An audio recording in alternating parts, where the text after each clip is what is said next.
What up, Hyperchange? Welcome to another episode. Today I'm going to be talking about Google, now turned to Alphabet, and what I think about the company's valuation and future business prospects. With its current market capitalization nearly $700 billion, Google is one of the largest companies in the entire world. They have been a non-stop growth machine, compounding revenue from under $1 billion in 2001 when they IPO'd to $90 billion in 2016. They have one of the largest cash hoards in the entire stock market. They're churning out billions per year in profit. You probably use Google searches every single day. So today I wanted to dive down in, is it worth it? What's the biggest risk to their business? Let's get right into it. Google's revenue of $90 billion, almost all of it comes from selling ads, and they don't break out how much of this is in video ads with YouTube or display ads in search. Google probably would not be growing this fast if they didn't have YouTube. This is their, in my opinion, I'm a YouTuber, we're on YouTube right now, so I'm a little biased maybe. YouTube is one of their most critical assets, probably generating a huge amount of their revenue in cash,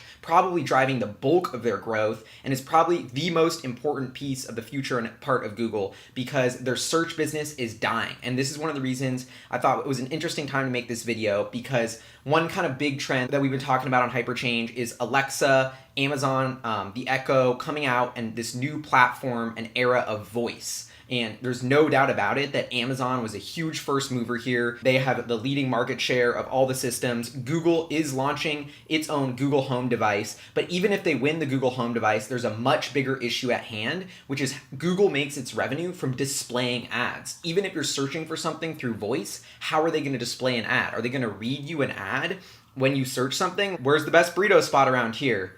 Well, sponsored. There is a good burrito spot 2 miles away. It's called Chipotle. And I'm like, no, I don't want Chipotle. I want the good local burrito. And then they finally get that after reading me like 3 more ads. Just doesn't work. Google's entire fundamental business model, or the core of it, is at huge jeopardy and risk because of this new platform switch to voice. And that is why it places even more importance on YouTube and them being able to retain dominance in video, because if they can do that, maybe that'll be enough to save the rest of their business. Let's dive into the financials. You're not seeing any slowdowns. We're seeing consistently growing revenue. I mean, it's like a beautiful chart to behold here. Google is just a nonstop growth machine. Even in the last year, despite them being so massive, they were able to grow revenue at 21%. If you look at their operating income, they have also just been a beast here, posting record operating income in every single year since 2002. Literally every single year they post a record of earnings. These guys just have a mind-bogglingly good track record of making incredible amounts of cash. But it's fascinating to note they won't break this out for you. So my opinion is that what's really going on here, and what the story is that YouTube is actually driving the bulk of this growth as their display business starts to kind of mature, flatline, potentially even decline in the near future. There's no data on this. I looked in their SEC filings. YouTube just gets lumped in with their ad revenue. They're very, very tight-lipped about how much of their profit and revenue is coming from YouTube now. If they disclose that, then you would see in how much trouble the actual search business is starting to get into. So that's a very interesting dynamic at play, where on the surface, Google's financials look very clean-cut and booming, but in the back end, there's this weird shift happening.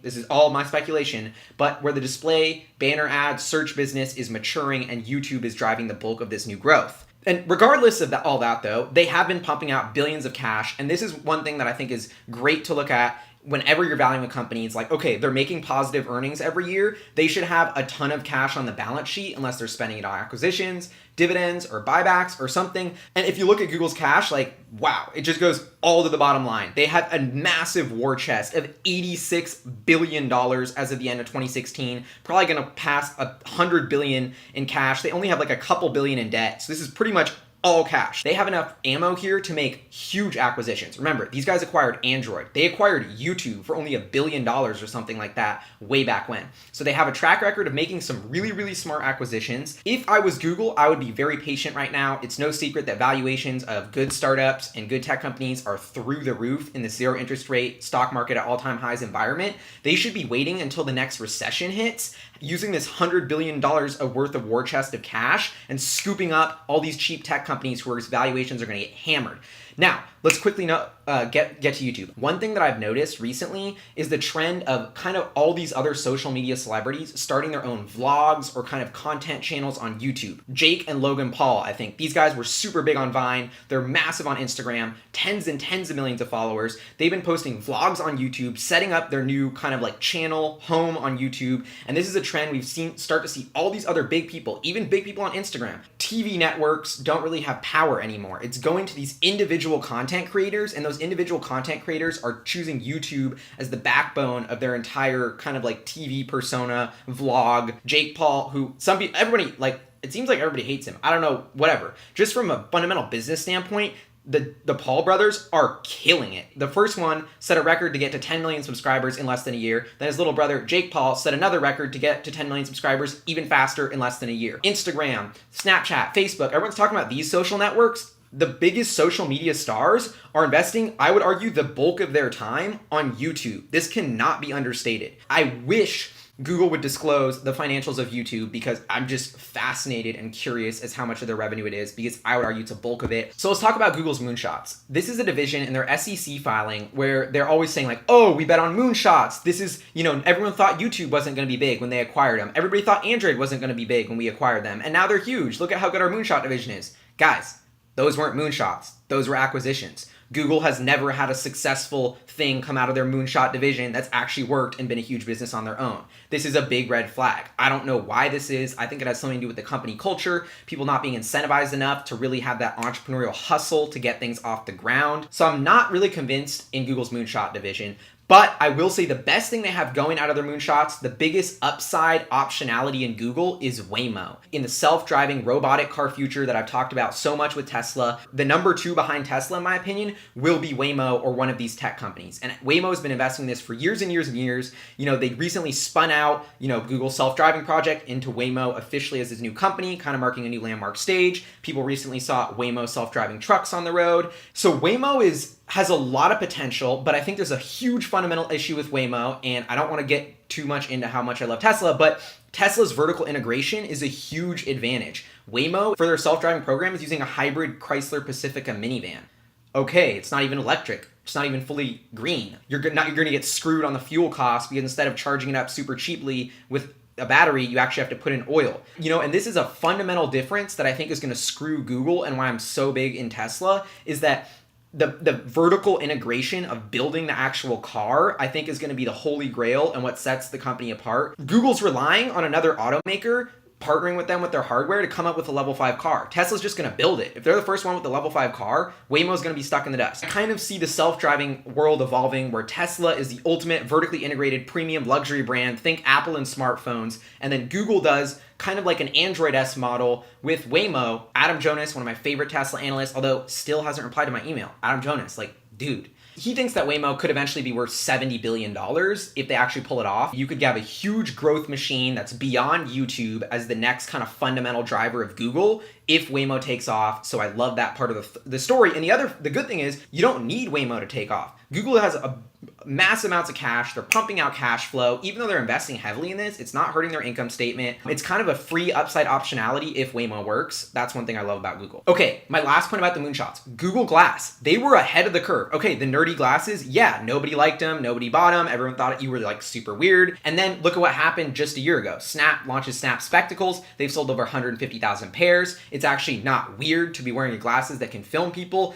And they took the price down from Google's $1,500 to Snap's, $150 or less. This is just really frustrating to me because I feel like Snap now is the first people to make AR glasses cool. They're going to make spectacles too. They're going to run away with the lead here. Why did Google not come out with Google Glass 2? Why did they not double down and keep iterating? There's rumors that Apple is starting to play around with its own potential augmented reality glasses product. This is clearly the future, and Google was way, way ahead here. And shouldn't this exactly be what the moonshots are for? Did they pull the plug on Google Glass because it wasn't cool at first? Google Glass had so much potential. Screw the consumers that say it sucks on the first version. Everybody always thinks new crazy tech is weird and socially awkward and whatever. You got to double down, make it better, improve, and keep iterating, because these smart glasses could eventually displace the smartphone. It has mega potential, and Google was the first mover, and they had all the expertise. They actually brought a product to market like 5 years ago and then just fell off the map. It's hard to instill confidence in their moonshot divisions with stories like that. Let's quickly wrap it up and get to the valuation and see what's going on here. So I've extrapolated Google's financials for 2017 and 2018. As you can see here, I think they would have only done about 24.5 million in operating income here instead of the 27 I have. But I took out the 2.7 billion fine for the European Commission they paid this year because it's only a one-time thing. Like, they paid it off, it's done. It's not the core business. I wanted to show you guys what I think the core earnings can do. I'm looking at a company that I think can do 27 billion in earnings next year, scale revenue to 109 billion. 2018, they can do 128 billion in revenue with 32 billion in operating income. And these revenue numbers I just pulled from the analyst consensus on Yahoo. I'll put a link in the description for that. Let's turn to the valuation slide. They have 700 million shares outstanding. At today's price of 988 per share, Google's trading for a $692 billion market cap. If we crunch the numbers for my 2017 estimates, we're looking at about 6.3 times current price sales for revenue growing at 20%. So not really that cheap from a price sales standpoint at all. If we see big margin compression here, from an EBIT perspective, Google is trading at about 25.6 times my price EBIT estimate. 25 or 26 times earnings for a company that's growing earnings at 15 to 20% is pretty reasonable, especially in this low interest rate environment. Their growth isn't crazy. They're growing slower than companies like Amazon, but they have almost 100 billion in cash. If we took out the cash from their market cap and said they were only trading at 592 billion, then the price EBIT multiple drops down to 21x based on the enterprise value, so it gets a little cheaper there. Maybe you figure they're going to do some big acquisitions that will be non-dilutive and accelerate their earnings and revenue growth, and that's part of the premium here. The reason why I don't think Google's cheap here at 25 or 26 times earnings is because I'm not convinced they can keep their margins and keep growing in the wake of this shift to voice. They need YouTube to be the powerhouse that drives them and continues the momentum while their core search business is dying. Like, I don't think there's any way that banner ads and search keywords exist in 5 years in the same way at all that they do today. Step back. They'll still be here. It'll still exist, that whole business. It'll just probably be way, way, way smaller because everybody's investing in other new platforms. But if you believe in the optionality of Waymo, then maybe you're saying, okay, this is, I'm paying a fair price for a fair business. I think Galley's overplaying the decline of the display ads. Their YouTube's going to keep being huge. And then if Waymo takes off, things can get really, really exciting. I will give them the bottom line that through the 13 years since they went public, this graph speaks for itself. Like, these numbers are just incredible. As a finance geek, this is just a beautiful chart. Google has a history of putting up numbers, pumping out billions in cash flow. They have so many things in the works with their other moonshots that I didn't get into, that if those ever work, I'm very skeptical they will, but if they work, maybe that's even more upside optionality. So I'd love to know what you guys think of the company. I'd love to know how you think they navigate voice. And guys, how much revenue is YouTube doing? Somebody tell me this. I'm dying to know. Anyway, that's Hyperchange. See you guys next time. Peace.